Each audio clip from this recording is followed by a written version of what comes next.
Bueno, pues aquí estamos. Por la gracia de Dios, les doy la bienvenida a todos ustedes, ¿verdad? Los que están aquí viéndome.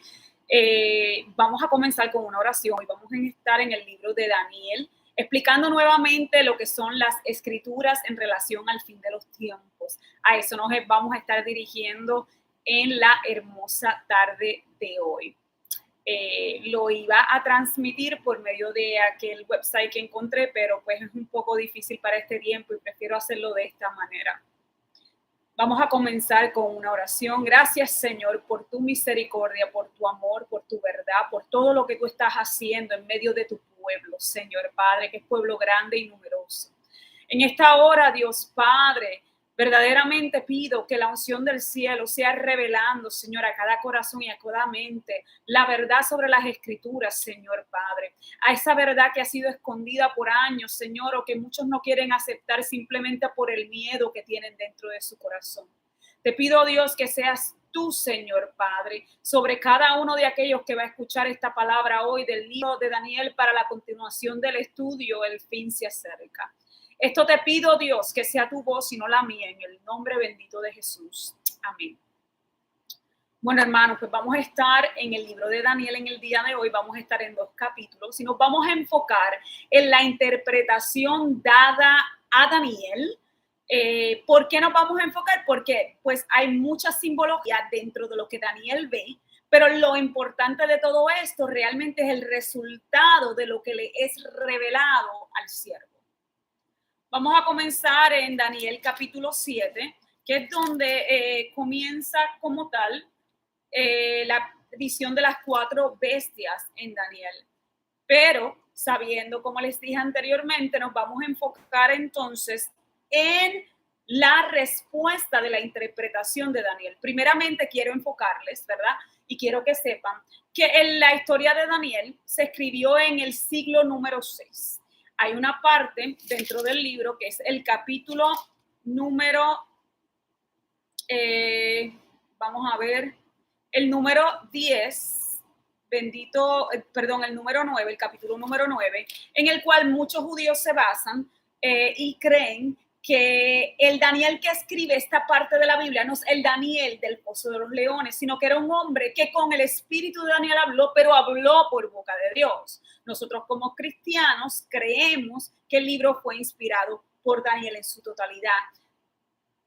Una versión judía, pero ambos creemos que este libro fue inspirado por el Señor hacia su siervo. Bueno, en el número 7 vamos a comenzar con la visión del 7. Bendito sea el nombre del Señor, la interpretación que le dan a Daniel. Y vamos a comenzar en el capítulo 7, versículo. Deme un momentito en lo que busco.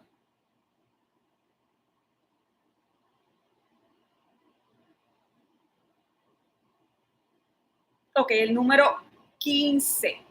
Vamos a pensar con el número 15. Versículo número 15 se lee la palabra de Dios en el nombre del Padre, del Hijo y del Espíritu Santo.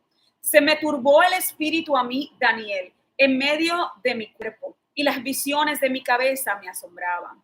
Me acerqué a uno de los que asistían y le pregunté la verdad acerca de todo esto, y me habló y me hizo conocer la interpretación de las cosas. Estas 4 grandes bestias son 4 reyes que se levantarán en la tierra. Después recibirán el reino los santos del Altísimo y poseerán el reino hasta el siglo, eternamente y para siempre. Esto le está escribiendo, le está hablando este hombre. ¿Por qué? Porque en el 14 nos dice que y le fue dado dominio, gloria y reino para todos los pueblos, naciones y lenguas que le sirvieran. Su dominio es dominio eterno que nunca pasará y su reino uno que no será destruido. Nos habla del elegido, de aquel que fue enviado por Dios para rescate de muchos, como nosotros lo conocemos como Jesucristo. El 19 dice, entonces, tuve deseos de saber la verdad acerca de la 4ª bestia, que era tan diferente de las otras bestias. En este capítulo, ustedes tienen que entender que la palabra bestia significa reino.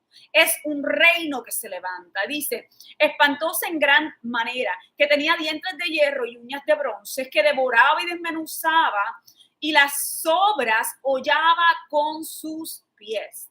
Asimismo, acerca de los 10 cuernos que tenía en su cabeza, estos son príncipes o reyes, y del otro que había salido delante del cual habían caído 3, y este mismo cuerno tenía ojos y boca que hablaban grandes cosas y parecían más grandes que sus compañeros. Y veía yo que este cuerno hacía guerra contra los santos y los vencía, hasta que vino el anciano de días y se dio el juicio de los santos del Altísimo. Y llegó el tiempo y los santos recibieron el reino. Dijo así, la cuarta bestia será un cuarto reino en la tierra, el cual será diferente a todos los reinos y a toda la tierra devorará, trillará y despedazará, perdonen.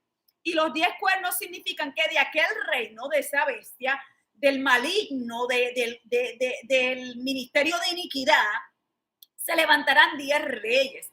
Y tras ellos se levantarán otros, o sea, reyes que le sirven al mal. Se levantará otro, el cual será diferente a los primeros, y a 3 derribará. Este viene abriendo puertas. Este es el que nosotros conocemos como el anticristo.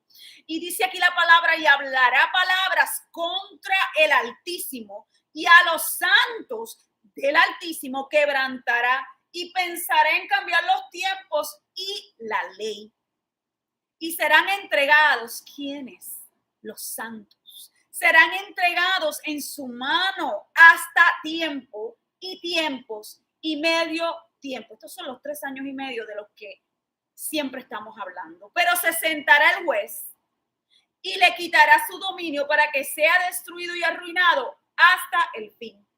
Y que el reino y el dominio y la majestad de los reinos debajo de todo el cielo sea dado al pueblo de los santos del Altísimo, cuyo reino es reino eterno, y todos los dominios les servirán y obedecerán. Aquí fue el fin de sus palabras. En cuanto a mí, Daniel, mis pensamientos se turbaron y mi rostro se desmudó, pero guardé el asunto en mi corazón. Algo bien importante, nos habla aquí del anciano de días. Cuando vemos en este mismo capítulo, en el versículo 9, dice, estuve mirando hasta que fueron puestos tronos y se sentó un anciano de días, cuyo vestido era blanco como la nieve y el pelo de su cabeza como la lana limpia. Su trono llama de fuego y de las ruedas del mismo fuego ardiente. Este es el lago que va a salir. Dice, un río de fuego procedía y salía delante de él. Millares de millares le servían y millones de millones asistían delante de él. El juez se sentó. Esto es cuando nuestro Dios se sienta, no Jesús, nuestro Dios se sentó y los libros fueron abiertos. Yo entonces miraba a causa del sonido de las grandes palabras que hablaba el cuerno, el anticristo. Miraba hasta que mataron a la bestia y su cuerpo fue destrozado y entregado para ser quemado. Habían también quitado a las otras bestias de su dominio, pero les había sido prolongada la vida hasta cierto tiempo. Miraba yo en la visión de la noche y aquí con las nubes del cielo venía uno como y un hijo de hombre que vino hasta el anciano de días y le hicieron acercarse delante de él. Y le fue dado dominio, gloria, reino para que todos los pueblos, naciones, lenguas sirvieran. Su dominio es dominio eterno, que nunca pasará, y su reino uno que no será destruido. Aquí nos está hablando de cuando nuestro Señor Jesucristo venga en las nubes, pero ya nos ha dicho que ha despedazado en su totalidad a toda la iglesia, a los escogidos, a los mismos de Israel, ha despedazado. Este libro de Daniel, en el capítulo número 7, nos da la visión de aquellos tiempos del fin, del final de los tiempos. Hay que entender algo, mi gente.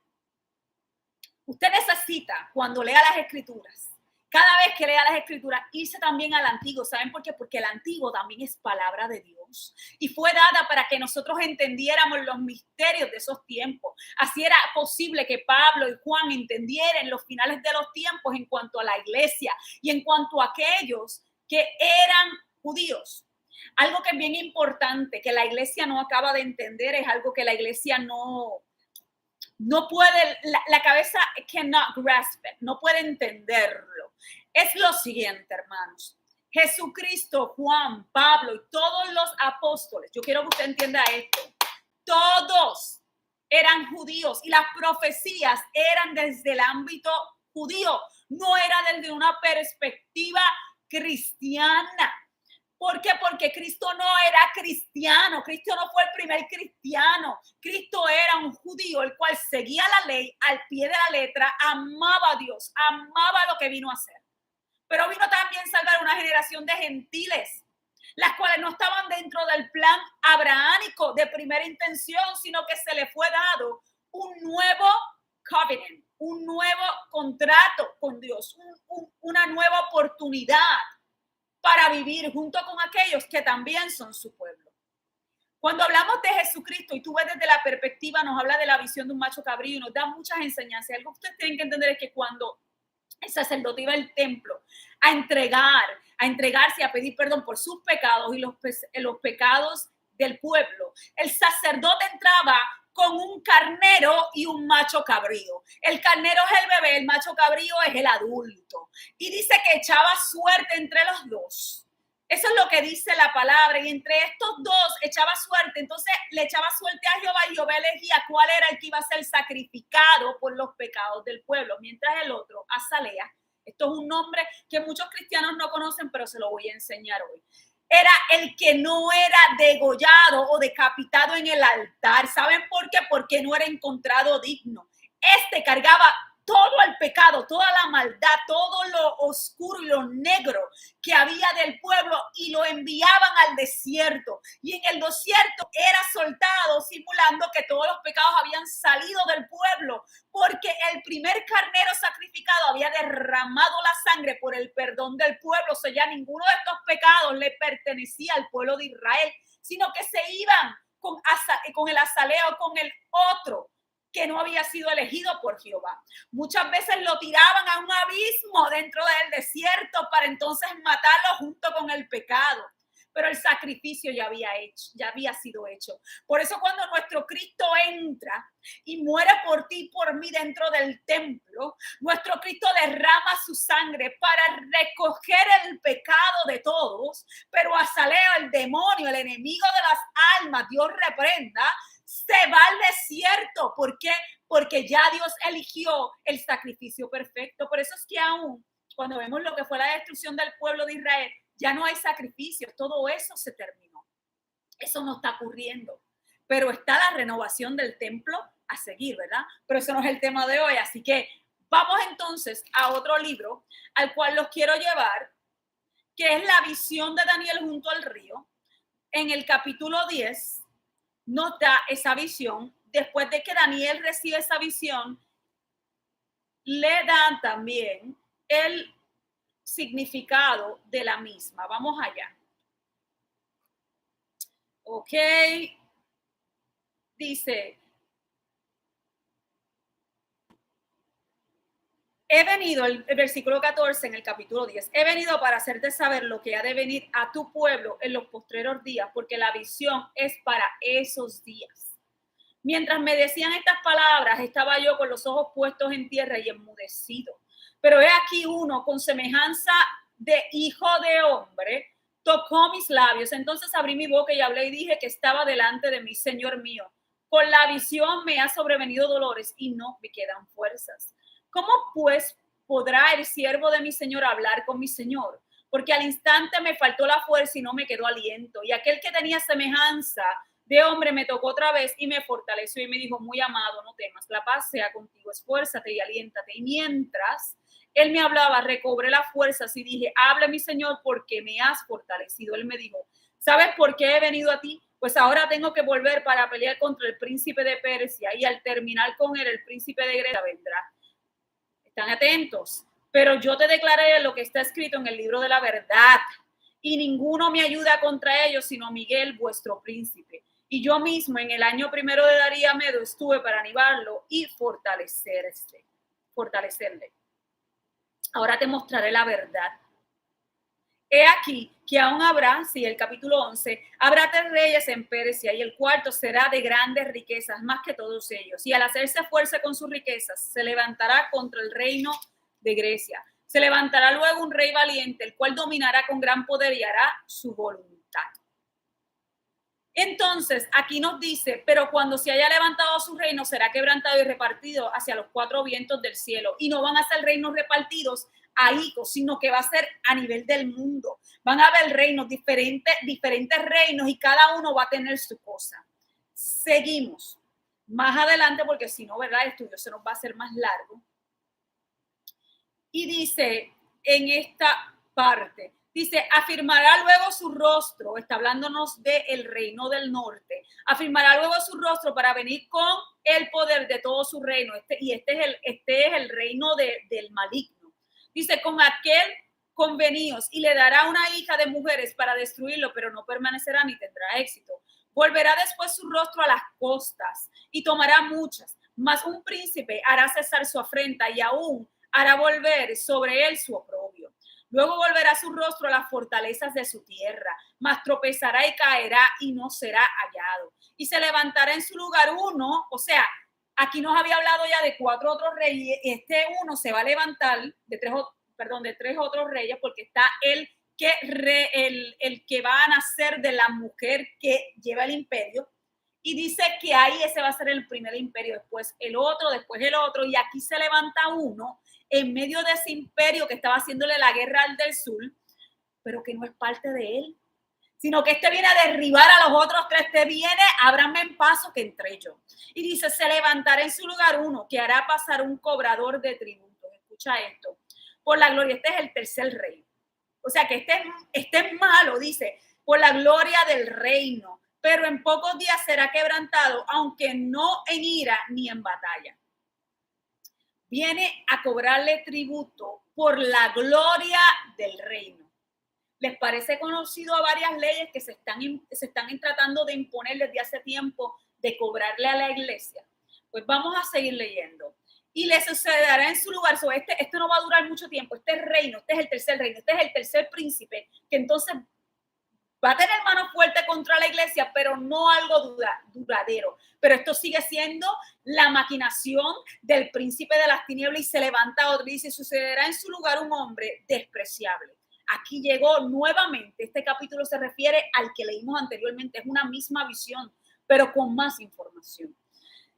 Dice, y le sucederá en su lugar un hombre despreciable, el cual no dará la honra del reino, pero vendrá sin aviso, nadie lo va a esperar, y tomará el reino con halagos. Hermanos, va a venir como una oveja llevada a llevar la paz, va a venir tranquilo, su boca va a hablar mentira y seducirá a muchos.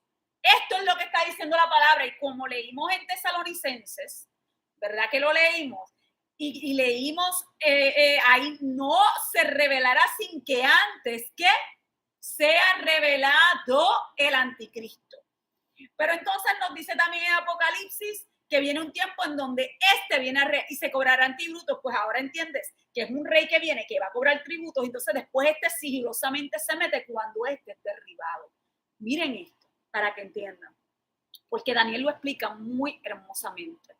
Tomará el reino con halagos. Las fuerzas enemigas serán barridas delante de él como inundación de aguas. Serán del todo destruidos junto con el príncipe del pacto. ¿Por qué esto es importante, hermano? Yo quiero que usted entienda. ¿Por qué es importante? Porque él viene con halagos, viene con mentiras. Y la gente va a seguirle creyendo que este es el Mesías que estaban esperando los judíos. Y muchos de los cristianos que dicen ser cristianos van a seguir porque entenderán. Y dice, y todos destruidos junto con el príncipe del pacto. Porque va a haber un príncipe de pacto. ¿Qué es un príncipe de pacto? Son los hombres y mujeres puestas por Dios. Y esto, yo no he estudiado exactamente de dónde viene este príncipe, no me he metido ahí, pero piénsenle, va a ser destruido junto con el príncipe del pacto. ¿Quién es el príncipe del pacto? Pues si nos ponemos a ver, hubo un pacto. Y el primer pacto fue abrahámico. El segundo pacto fue por Cristo. Cristo no puede ser destruido. Cuando nos habla del príncipe del pacto, nos está hablando posiblemente de alguien que se va a levantar dentro de la tribu judía, pero no lo he estudiado, así que no quiero, ¿verdad?, dar falsa información. Y dice, y después del pacto con él, va a ser un pacto, engañará y subirá y saldrá vencedor con poca gente. Estando la provincia en paz y en abundancia, los primeros 3 años y medio de paz, entrará y hará lo que no hicieron sus padres, ni los padres de sus padres. Botín, despojo y riquezas repartirá a sus soldados, y contra la fortaleza formará sus designios, y esto por un tiempo. Y despertará sus fuerzas y su ardor contra el rey del sur.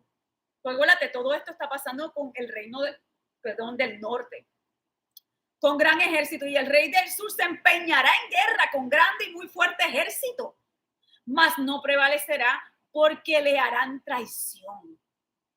Aún los que coman de sus manjares le quebrantarán, y su ejército será destruido y caerán muchos muertos. El corazón de estos dos reyes será para hacer el mal. O sea que luego de toda esta guerra, estos dos son malos. No hay uno bueno y uno malo, son ambos malísimos. Y dice, mas no servirá en nada, y hablarán en mentira, mas no servirá de nada porque el plazo aún no habrá llegado. Y volverá a su tierra con gran riqueza, y su corazón será contra el pacto santo. Hará su voluntad y volverá a su tierra. Al tiempo señalado, volverá al sur, mas no será la postrera venida como la primera, porque vendrá contra él naves de Quitín, y él se contristará y volverá y se enojará contra el pacto santo, y hará según su voluntad. Volverá pues y se entenderá con los que abandonen el pacto, el santo pacto. Y se levantará de su parte tropas que profanarán el santuario, las fortalezas, y quitarán el continuo sacrificio, y pondrán la abominación desoladora.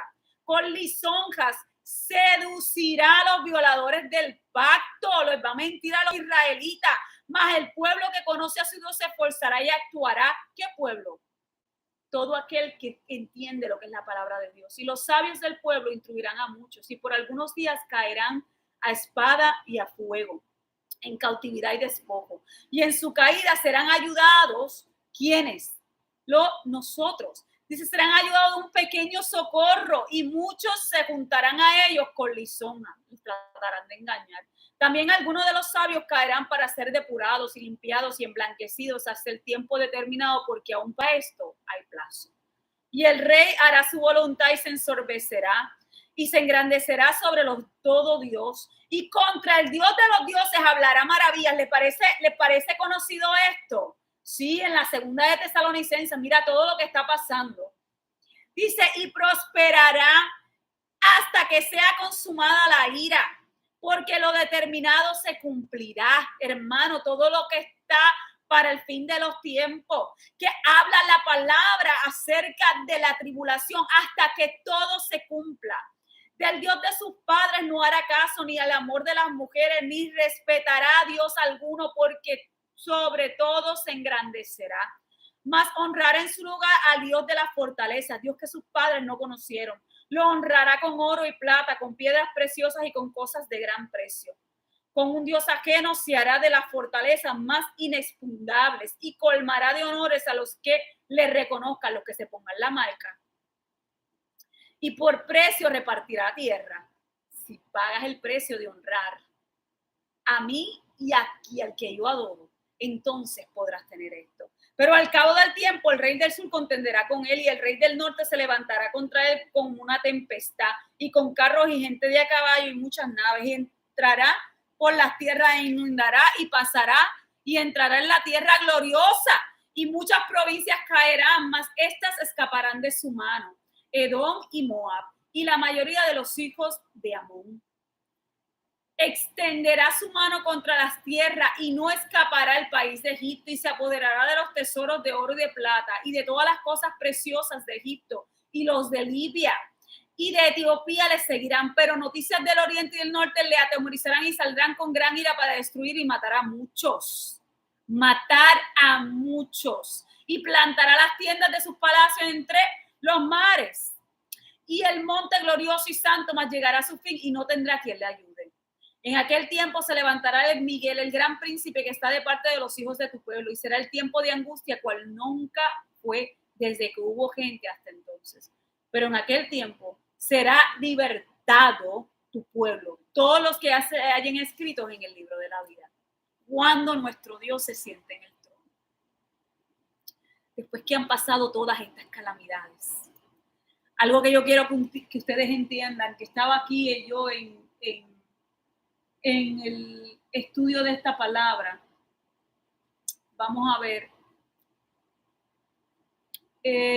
Dice la palabra del Señor que este hombre será entendido en enigmas. Ya me acordé. Será entendido en enigmas. ¿Qué quiere decir esto? Que él podrá hacer prodigios y milagros de forma tal que el pueblo de Israel será engañado, porque nosotros, los que hemos creído en Cristo, sabemos que Cristo va a venir en las nubes, que Cristo no va a venir y se va a sentar con nadie a hablar. Nosotros entendemos que nuestro Cristo nos dijo a nosotros que Él vendrá una segunda vez, sin relación con el pecado. Entiéndase bien esto, hermanos. Vienen las nubes, pero ese juicio no viene hasta que nuestro Padre Celestial se siente en tu trono y el lago de fuego, que está predestinado para la bestia y sus secuaces, empiece a fluir. Yo quiero que ustedes entiendan algo. Muchos de ustedes han sido cegados por doctrinas erróneas de hombres, donde les dicen a ustedes que nosotros vamos a ser raptados, viene un rapto secreto para sacarnos.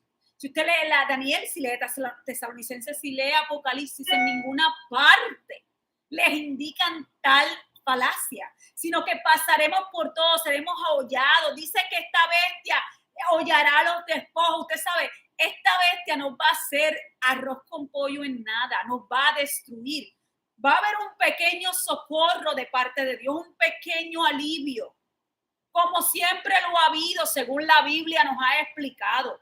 Pero no quiere decir, muchos interpretan que pasará, y eso es otro capítulo que vamos, porque no hemos terminado los estudios, que será como en los días de Noé, como dice el Señor, entregándose en casamiento y casándose. Entonces la gente dice, no, porque Noé y su familia fue guardada y fue quemada. Pero hermano, ustedes no han entendido.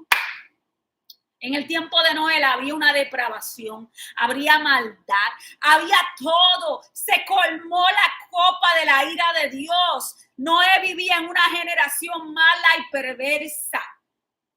Cada vez que Dios anuncia su venida, su regreso, su socorro a través de las escrituras, el colmo, igual que en Sodoma y Gomorra, el colmo del mal ha llegado hasta el punto de arriba. Entonces Dios saca a su pueblo.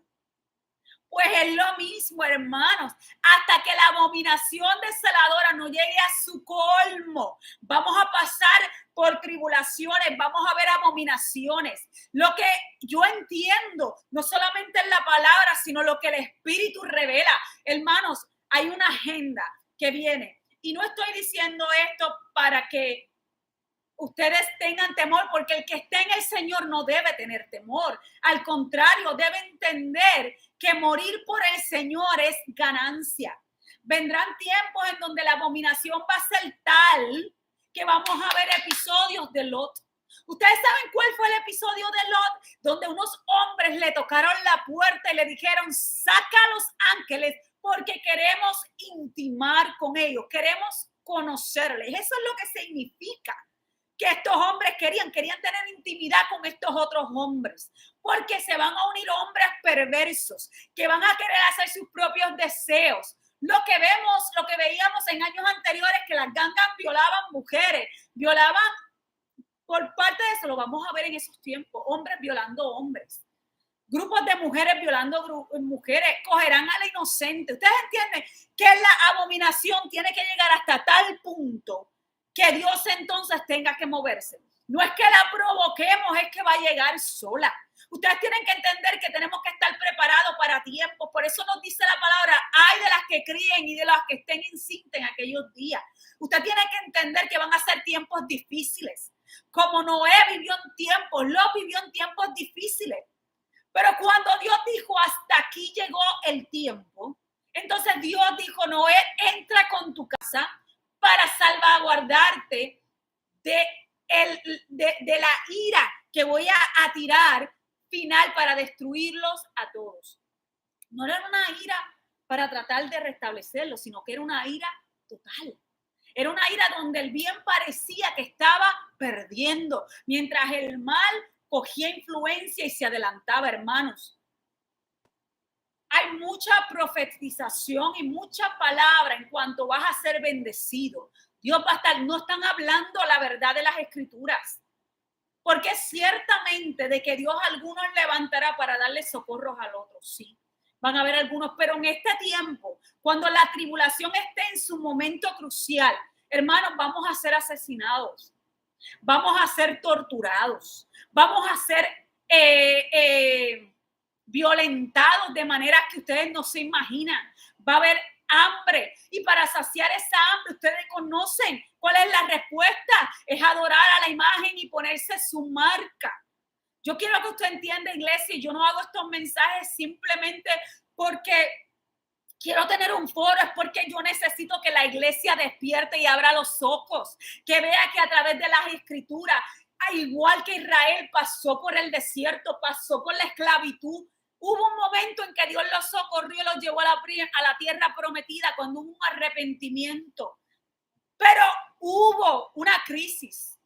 Hubo tribulaciones, hubo dolor, hubo mujeres que se comieron a sus hijos. Usted tiene que entender que la desobediencia del hombre va a llegar hasta el punto. Y a Israel no era que algunos no eran tocados, era que todo el pueblo era condenado por causa del gran pecado. Usted tiene que entender que Dios tiene que ser un Dios de justicia y muchos de nosotros que morimos, esa es la manera que escaparemos de esa tribulación.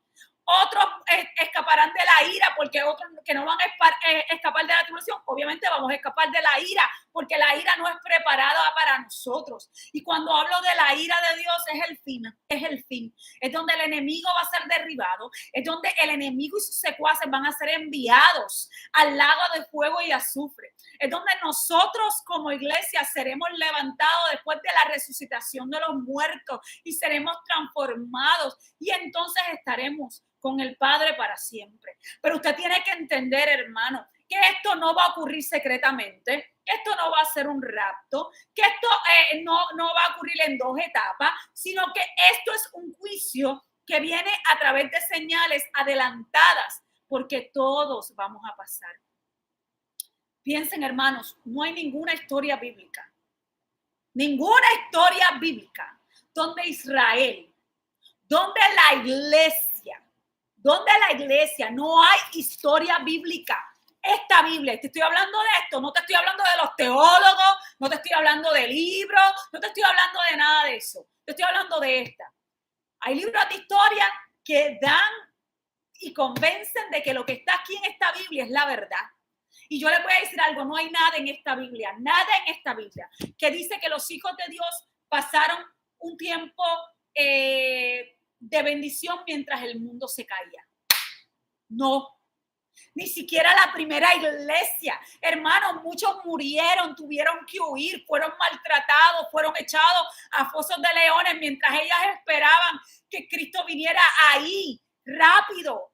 Pero no entendieron. Por eso Pablo tuvo que explicar en 2 de Tesalonicenses, hermanos, sí, estamos por medio de tribulaciones y aparenta que es el fin, pero aún no ha llegado. ¿Por qué? Porque vamos a ver en nuestro próximo estudio cómo Mateo 24 y otro de los evangelios explican bien este proceso. Por eso Pablo tuvo que escribir para aclarar que esto no pasaría, que nuestro Señor no podía venir sin que antes este hijo de iniquidad sea revelado. Este hijo de iniquidad va a hacer mucho daño por mucho tiempo a la iglesia y a los judíos. Y yo quiero que ustedes tengan algo bien presente. Si alguno de ustedes tiene odio por los judíos, le pido al Dios del cielo, al Eterno, a Hashem Adonai, que le abra el espíritu del entendimiento. Porque la realidad es que nuestro trabajo como cristianos es amarlos, es pedir por ellos, porque por causa de ellos tú y yo conocemos la salvación de Cristo hoy. Hashem Adonai nos ha dado las armas, nos ha dado la Biblia, sí, las escrituras. ¿Saben a quién se les fue confiada? A los judíos, para que ellos nos enseñaran a nosotros. Fallaron. Pero si hoy usted va a Israel y quiere aprender, le van a enseñar, pero usted tiene que ir allá. Hay sinagogas en varios lugares de Estados Unidos, creo que también en Puerto Rico. Aprenda. Y no lo digo con la intención de que se convierta al judaísmo, porque entonces está negando la fe de Cristo, la que usted ha creído, sino para que entienda los libros en su contexto.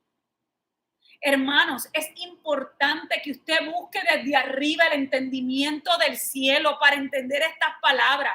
La mayoría de este estudio fue leído, pero era para que entendieran que en todo este proceso, a través de la Biblia, nos habla de sufrimientos hasta que el alivio llega. No hay nada que nos dice que el alivio llega y entonces todo lo demás sucede. No ocurre, no es veraz, no es cristocéntrico, ni siquiera es abrahámico, ni uno ni la otra. Nadie que lee esta Biblia que tú y yo leemos, sea Reina Valera, sea NMV, sea la judía, mira que también la tengo aquí, la Biblia judía, tengo la griega.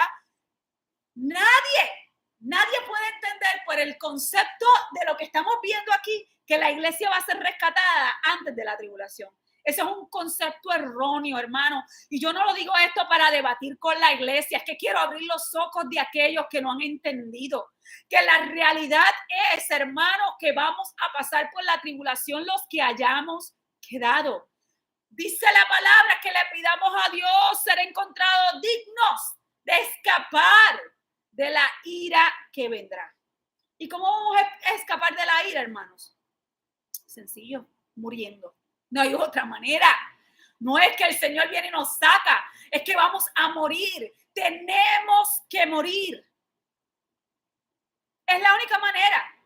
Y cuando hablamos de los acontecimientos de la tribulación, es todo cristiano. Hay una ira final, que es la ira del Señor. Todo esto es tribulaciones, simplemente tribulaciones. ¿Y sabes por qué? Porque sea en el plano espiritual o en el lado carnal, si usted no quiere pasar por la tribulación, tiene que morir físicamente.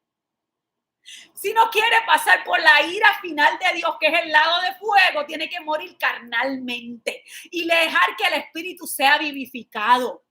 Esto es lo que significa, usted tiene que entender, hermano, que ya cuando Cristo murió por nosotros, sí, Él pagó el sacrificio, pero Él no le dijo a ninguno de sus discípulos que no iban a pasar tribulaciones, jamás los engañó, dice que nadie os engañe. Y ese va a ser el estudio de la semana que viene y no me quiero adelantar. Quiero que entiendan estas palabras, quiero que mediten en ellas, quiero que le pidan revelación al Espíritu Santo de Dios, que es bueno para revelar todo lo que hay en las Escrituras. Si buscan en Jeremías, en Zacarías, si buscan en Joel, se van a dar cuenta que la iglesia ha sido totalmente cegada. La iglesia fue cegada con una esperanza, sí. Los que murieron antes de que este acontecimiento llegue, ¿saben qué? Fueron librados. Ellos sí. Pero tuvieron que ver la muerte y muerte de carne real, física. Tuvieron que morir, mientras nosotros aquí seguimos muriendo a nuestra carne para que el espíritu sea conectado con el Padre, pero estamos vivos.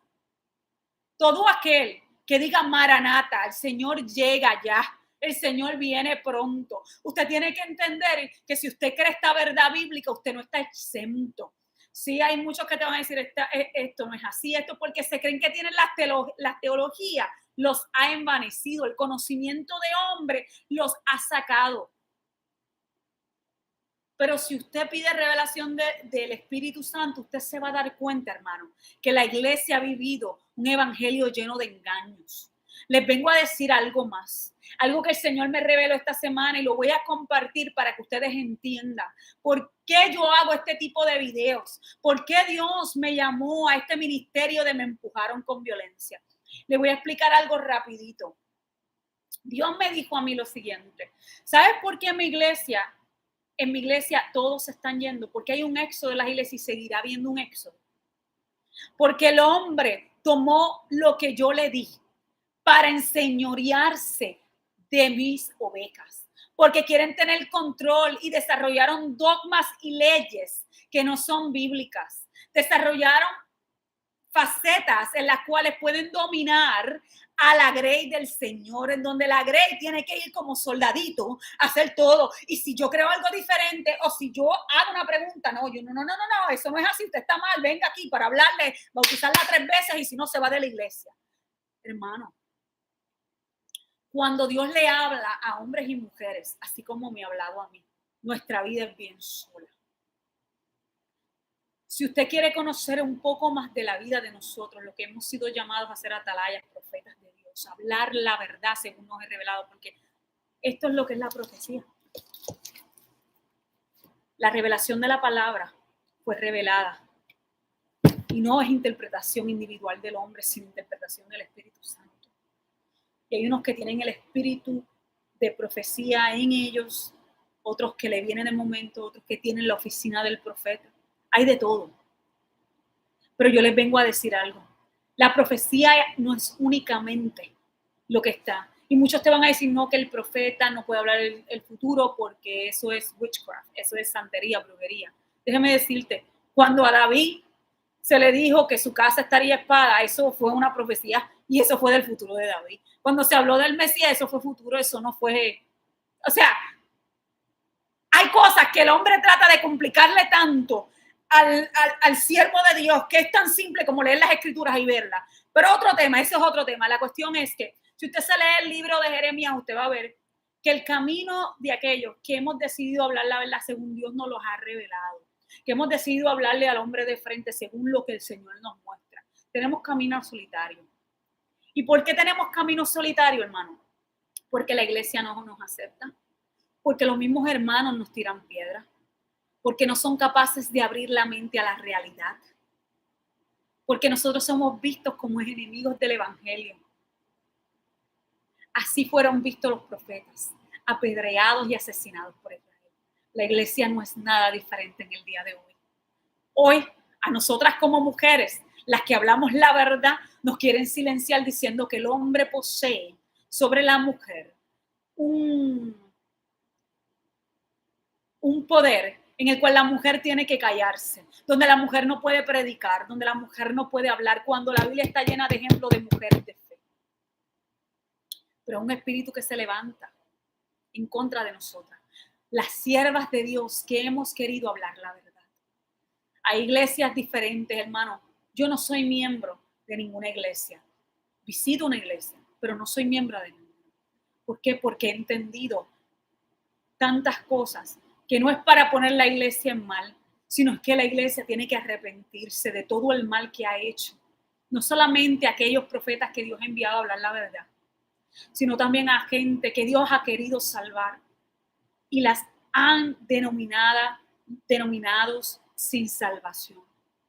Otros que han engañado diciendo que la salvación jamás se va a perder porque no importa lo que tú hagas, te pegues un tiro o hagas lo que sea, vas a ser salvo. Hermano, la iglesia ha sido infiltrada por un espíritu de error, del cual si nosotros hablamos somos divisores, herejes y nos marginan. Usted tiene que entender que esta que está aquí no está aquí porque le da la gana de estar, es porque Dios me dio un mensaje y ese mensaje es para salvar los que aún están en la iglesia, que están cegados, porque hay muchos que se dicen llamar cristianos y están en mal y no se arrepienten, y hay otros que siguen enseñando doctrinas falsas. Yo quiero que cada uno de nosotros nos preparemos. Yo he estado en las próximas horas separada con el Señor en un tiempo en este lugar. He estado separada desde el día de ayer a las 6 de la tarde hasta hoy. Porque necesitamos fuerzas. Este mes ha sido fuerte. Este mes el enemigo se ha desparramado. Y les digo algo, este 31 de diciembre es peor. Este 31 de diciembre las fuerzas demoníacas van a estar más activas que nunca. Así que yo invito a la iglesia de Dios, a la verdadera iglesia de Dios, aquella que le teme y ama a Dios. Oren sin cesar. Oren por aquellos de nosotros que vamos a estar en las calles trabajando en ese día. Oren por sus casas, por sus familias. Oren, porque son tiempos difíciles. En septiembre se cumplió el Rosh Hashanah, el Yom Kippur, el nuevo año judío, el agradecimiento hacia Dios. Todas estas cosas ocurrieron. Pero entonces ahora entramos en el tiempo de las tinieblas, en este mes de octubre. Yo quiero que ustedes entiendan algo, mis amados hermanos. El que no esté guardado bajo el Espíritu Santo de Dios no va a poder resistir. Por eso es importante que ores, que te metas en el secreto de Dios, que busques revelación del cielo para que entiendas la verdad. Le pido a Dios del cielo que te acompañe y que te guíe. Le pido al Padre eterno que haga resplandecer su rostro sobre ti. Le pido al Dios Elohim Adonai Hashem que delante de ti abra las puertas necesarias para tú fortalecerte en todo tiempo. Que bendiga tu casa y tu familia. Y si aún no has estado andando según los caminos del Padre, que Él enderece los mismos para que puedas estar en su voluntad. Dios los bendiga.